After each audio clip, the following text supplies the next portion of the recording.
You ask Tiger to solve. This deals with linear equations with one unknown. The final result is I equals -3. Let's solve it step by step. Simplify the expression. Expand the parentheses.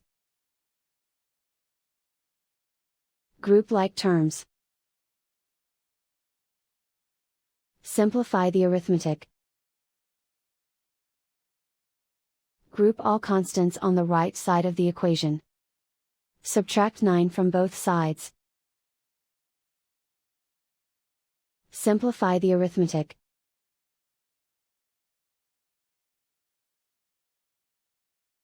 Isolate the I. Divide both sides by 3.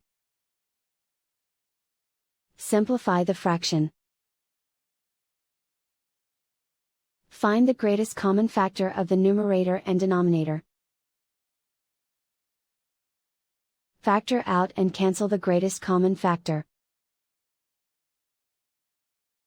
And so the final result is I equals -3.